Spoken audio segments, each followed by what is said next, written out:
कार्यक्रम चलिरहेको छ। यो हेर्नुहोस् यसरी चलिरहेको छ। नमस्कार, आजको ब्लग एउटा विशेष कार्यक्रमको रहनेछ।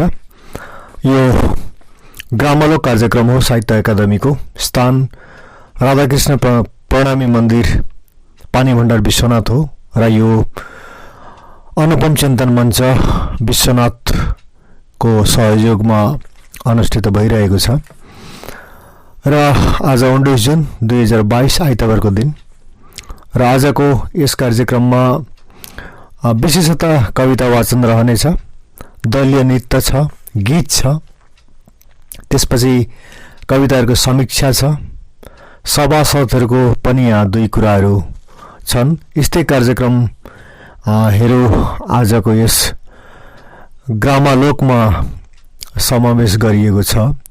तसर्थ हजुरहरूलाई यो कार्यक्रमको केही झलक म देखाउनेछु र तसर्थ अन्तसम्म हेर्नुहोला, के कस्तो लाग्छ अवश्य प्रतिक्रिया पनि राख्नुहोला। विश्राम छैन, अवकाश छैन, देशको प्रगतिमा बाधा छैन, इरादा छ हाम्रो जातिको सृजनामा, भाषाको सृजनामा, जातिको सृजनामा, भाषाको सृजनामा विश्राम छैन, अवकाश छैन, देशको प्रगतिमा बाधा छैन, इरादा छ हाम्रो जातिको सृजनामा, भाषाको सृजनामा, जातिको सृजनामा, भाषाको सृजनामा।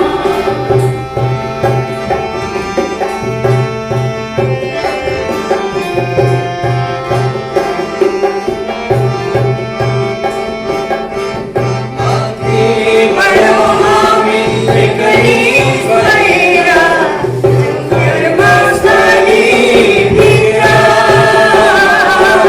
अघि बढौँ हामी एकनिष्ठ भएर, कर्मस्थलीभित्र।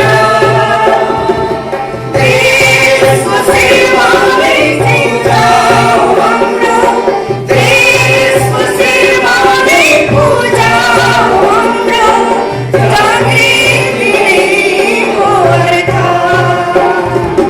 निराश छैन, आशा छ हाम्रो, शान्ति फर्काउनमा, शान्ति बिछाउनमा, अशान्ति हटाउनमा, शान्ति बिछाउनमा। विश्राम छैन, अवकाश छैन, देशको प्रगतिमा बाधा छैन, इरादा छ हाम्रो जातिको सृजनामा, भाषाको सृजनामा, जातिको सृजनामा, भाषाको सृजनामा।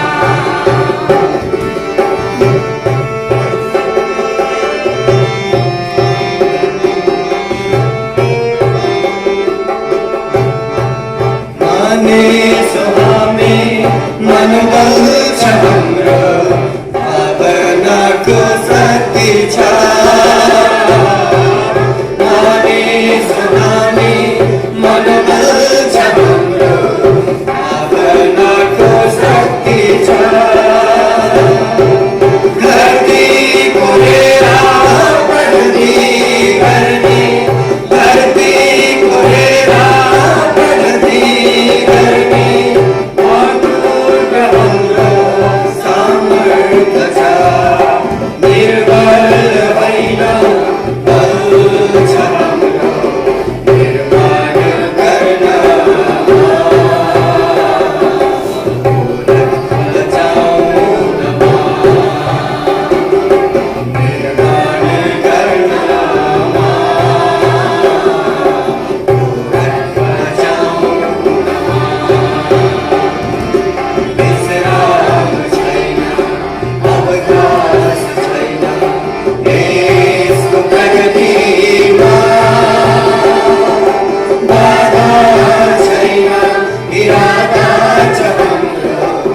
हाम्रा मनका भावनाहरू त्यहाँ पोखिन्छन् र यिनै भावनाहरू हाम्रो नयाँ पिँढीमा हाम्रा छात्र छात्रामा हामीले कसरी ती भावना पोख्ने मौका दिन्छौँ, साहित्य अकादमीको ग्रामालोक कार्यक्रमको उद्देश्य त्यो। विशेष गरी हाम्रो नयाँ पिँढीमा भावना पोख्न जान्ने तरिका एउटा उनीहरूलाई कसरी सिकाउन सकिन्छ, उनीहरूले कसरी त्यो आयत्त गर्न सक्छन्। आज यहाँ एउटा कविता वाचन गरेपछि उनीहरूको मनमा क्रिया प्रतिक्रिया अवश्य हुन्छ। त्यो कविता मेरो अझै यस्तो थियो भने, त्यो कविता मैले यसरी वाचन गरेको थिएँ भने, त्यहाँ यस्ता शब्द संयोजन गरेको थिएँ भने, यी प्रतिक्रियाहरू त्यहाँ मन मस्तिष्कमा घुम्न थाल्छ र त्यसरी उनीहरूलाई नयाँ नयाँ सृष्टि गर्ने एउटा प्रेरणा मिल्दछ।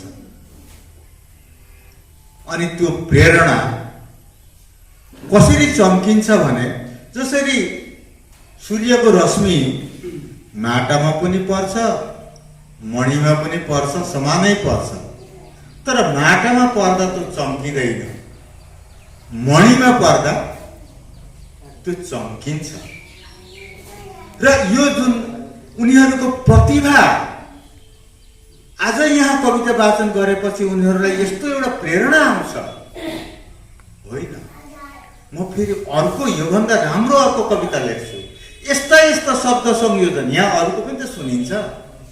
र यी कुराहरूले उनीहरूलाई यसरी समाजप्रति, समाज निर्माणको दिशामा हामी आकृष्ट गराउन सक्छौँ। उनीहरूको प्रतिभा त्यसरी विकसित हुँदै जान्छ।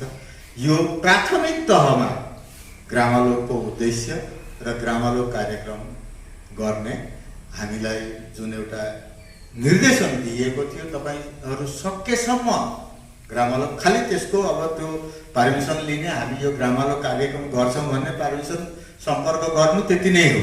त्यसमा केही सहुलियत हामीलाई एकाडेमीले सहाय पनि गर्दछ, आर्थिक सहाय पनि गर्दछ। खोइ कहिले किन या कसरी जीवन कठपुतलीमा रूपान्तरित भयो, किन या कसरी जीवन कठपुतलीमा रूपान्तरित भयो उसलाई थाहै छैन।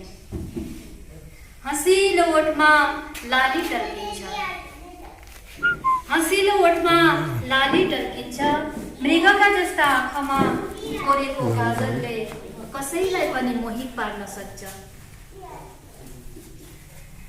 गुलाब झै खिलेको मुहारले ऊ चरम सुखी भएको प्रतीत हुन्छ। गुलाब झै खिलेको मुहारले ऊ चरम सुखी भएको प्रतीत हुन्छ। तलक्क टल्किएको रातो साडी, हरियो पोते र निधारको सिन्दुर टिकोले ऊ सौभाग्यवती रहेको छर्लङ्ग पार्दछ। हरियो पोते र निधारको सिन्दुर टिकोले ऊ सौभाग्यवती रहेको छर्लङ्ग पार्दछ। शिरदेखि खुट्टासम्म लगाइएको आभूषणले उसलाई साक्षात् लक्ष्मीको स्वरूप बनाएको छ। अर्कैको हातले नचाइरहेको छ उसलाई, तर अर्कैको हातले नचाइरहेको छ उसलाई। समस्त शरीर धागै धागोले बाँधिएको, समस्त शरीर धागै धागोले बाँधिएको सम्बन्ध, साइनो र कर्तव्यको धागोहरूले उसलाई बाँधिरहन्छ। सम्बन्ध, साइनो र कर्तव्यको धागोहरूले उसलाई बाँधिरहन्छ। त्यही भएर ऊ बरु कठपुतली बन्न रुचाउँछ। नाच पुतली नाच नाच कम्मर हलाई नाच, नाच पुतली नाच नाच कम्मर हलाई नाच। दायाँ बायाँ धागोहरू हल्लिन थाल्छन्, दायाँ बायाँ धागोहरू हल्लिन थाल्छन्। औलाको गति अनुसार ऊ लस्किन्छे, अरूकै बोलीमा ऊ ओठ हल्लाउँछे। औलाको गति अनुसार ऊ लस्किन्छे, अरूकै बोलीमा ऊ ओठ हल्लाउँछे। अर्कैको इसारामा ऊ कम्मर घुमाउँछे, सबैको मुहारमा खुसी छरिदिन्छे, सबैको मनमा सन्तोष ल्याइदिन्छे। गुणै गुणले जडिएकी सबैकी प्यारी कठपुतली, सबैकी प्यारी कठपुतली, गुणै गुणले जडिएकी सबैकी प्यारी कठपुतली, सबैकी प्यारी कठपुतली। धन्यवाद। मेरा बुबा बर्पी पलको गहिरो छ हरे हुन् मेरा बुबा, बर्पी पलको गहिरो छ हरे हुन् मेरा बुबा। जीवनको घाममा शीतल छाया दिने, जीवनको घाममा शीतल छाया दिने, आफ्नो आँसु लुकाएर हामीलाई खुसी दिने यो संसारमा ईश्वरकै रूप हुन् मेरा बुबा। सङ्कटको समयमा पहाड बनी खडा हुने, सङ्कटको समयमा पहाड बनी खडा हुने, अँध्यारोमा सबैलाई उज्यालो दिने, घर परिवारमा माया मोहले समेट्ने, शान्ति र समृद्धिको प्रतीक हुन् मेरा बुबा। संयमी भई आफ्नो खुट्टामा उभिएर, संयमी भई आफ्नो खुट्टामा उभिएर पसिना चुहाएर गाउँघरमा काम गरेर पनि, पसिना चुहाएर गाउँघरमा काम गरेर पनि मलाई स्कुल नपठाएको भए म सायद अनपढै रहन्थे होला। आज डिक्रमको बगरमा हल्लोते गरेको हुन्थ्यो होला।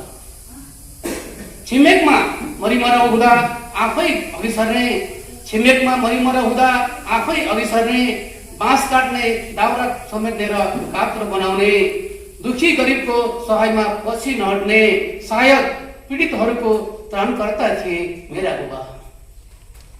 उत्सवहरूमा कम्मर कसी पेन्डल बनाउने, उत्सवहरूमा कम्मर कसी पेन्डल बनाउने, पटुवाको थाल बनाउने, सरसफाइमा होस पुर्याउने तिम्रो अवदान थियो कहिल्यै नभुल्ने। बिहे बटुलो उत्सव आदिमा सिलोक भन्ने, मादल बजाउँदै मारुनी र चुड्के गीत गाउने, मादल बजाउँदै मारुनी र चुड्के गीत गाउने सबैका हृदयको केन्द्रबिन्दु थिए मेरा बुबा। मलाई भिज्नबाट जोगाउने, मलाई भिज्नबाट जोगाउने, बलियो छाता बनेर उभिने, जस्तै सङ्कटमा पनि पर्खाल बनेर खडिने, यत्र तत्र सर्वत्रका आधार थिए मेरा बुबा, यत्र तत्र सर्वत्रका आधार थिए मेरा बुबा। धन्यवाद। मेरो कविताको शीर्षक छ तिम्रो खुसीमा म रमाउँछु। आज यो मन कोपिलामै ओइलाउँदै गरेको त्यो गुलाबको फुल जस्तै भएको छ।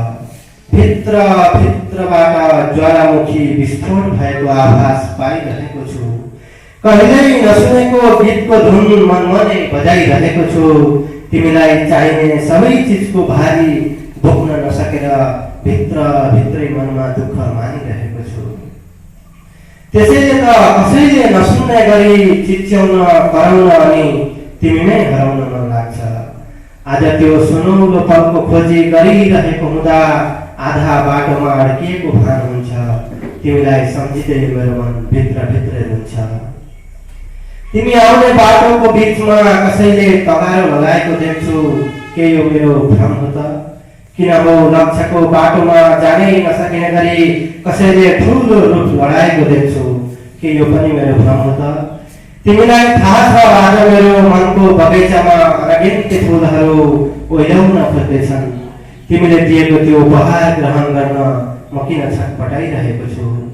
त्यति बेला तिमीले दिनुपर्ने मलाई नदिएर अनि मैले दिनुपर्ने तिमीलाई दिन नसकेर हामी दिउँ कि नदिउँ भइरहेका थियौँ। तर आज लैजाले सबै थोक लुटेर गयो। मेरा सबै सपनाहरू एकै क्षणमा भुटेर गयो।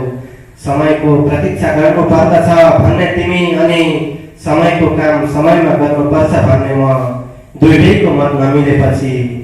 समयको प्रतीक्षा गर्नुपर्दछ भन्ने तिमी अनि समयको काम समयमै गर्नुपर्छ भन्ने म, हामी दुईटैको मत नमिलेपछि कसैले समयमै समयको फल खोसी लैजान सकेको हो। आज मेरो मनमा गरमको भारी बोकेर निदाइरहेको बेला सपनीमा तिमी आएपछि म झसङ्ग भएको हो। यताउता हेर्दा कतै नदेखेपछि तिमीलाई सुनाउने दुई कुरा कतै पनि पोख्न नपाएर विचलित भएको मेरो मनको कुरा मनमा राख्न नसकेर यति धेरै यातना भोग्दै एक्लोपनको वेदना कस्तो हुन्छ। तिमी हिँडिरहँदा तिम्रो कानसम्म पुगोस्। म एक्लै बस्ने बानी भइसकेको र तिमीमा धेरै फरक छ। ती सधैँ साथ रहने सबै जोडी मध्ये तिम्रो जोडी सधैँभरि खुसी रहोस्।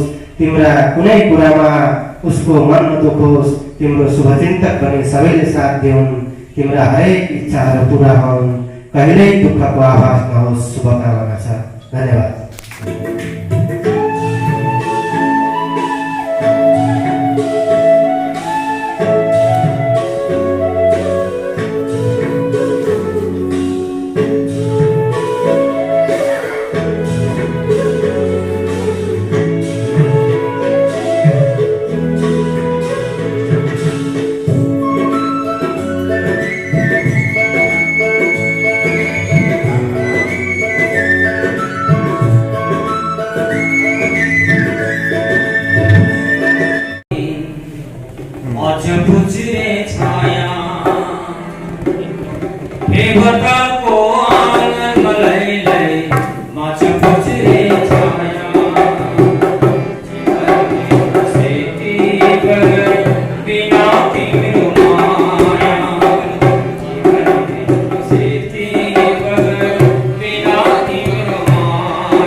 जन्मदिनको उपहार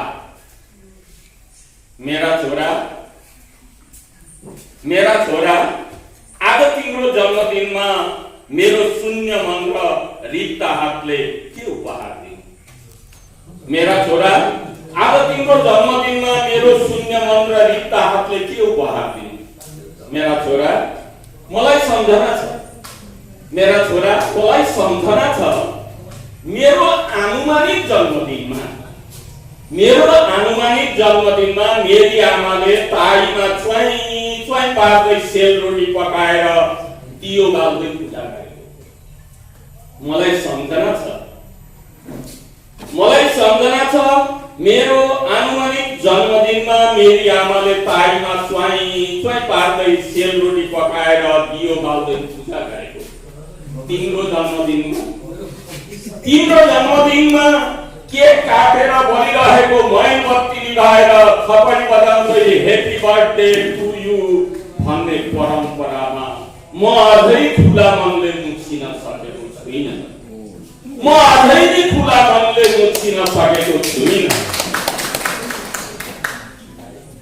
पुरोहितलाई बोलाएर तिम्रो जन्मोत्सव मनाउन तिमीसँग समय नै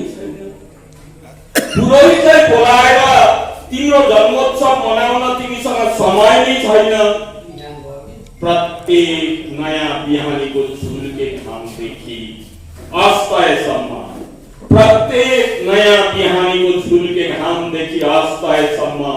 निरन्तर नबिसाई अनि कहिले त राति पनि सपनीमा पनि मेरो चेतन र अवचेतन मनले शुभकामना र आशीर्वाद तिम्रो जन्मदिन भनेर तिमीलाई दिइराखेको हुन्छ। त्यसैले छोरा प्रत्येक नयाँ बिहानी मेरो लागि तिम्रो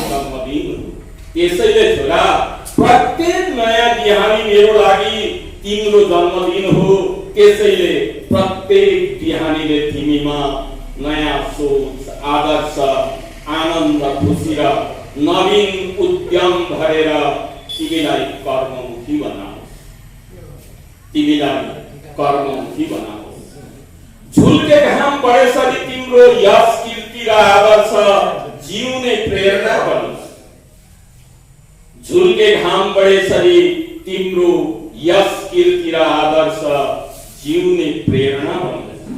मेरो चाहना र कामना यसरी नै तिम्रो जन्म मुहूर्त, जन्म समय र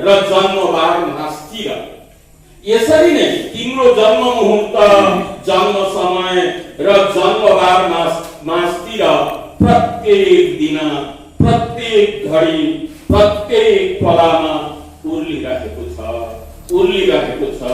उर्लिरहोस् तिम्रो जन्मदिनकै उपहार भनेर।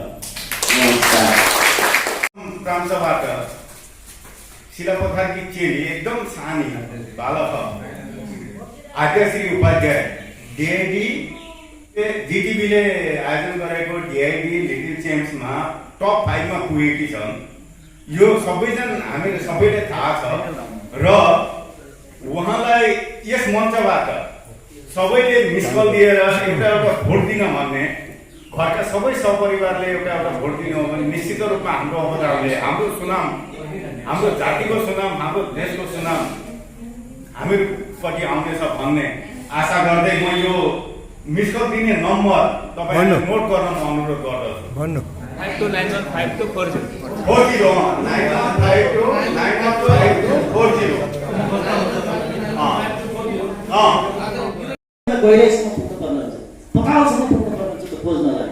र यो पनि होइन कि यहाँ जति कविता लेखिए ती कविता भएन भनेर पनि होइन। सर अघि भनेको कविता मनको भाव कुराहरू, मनको भाव जति पनि मनमा लागेको कुराहरू मैले मेरा दुःख पीर मार्गहरू मैले कलममा उतारेँ।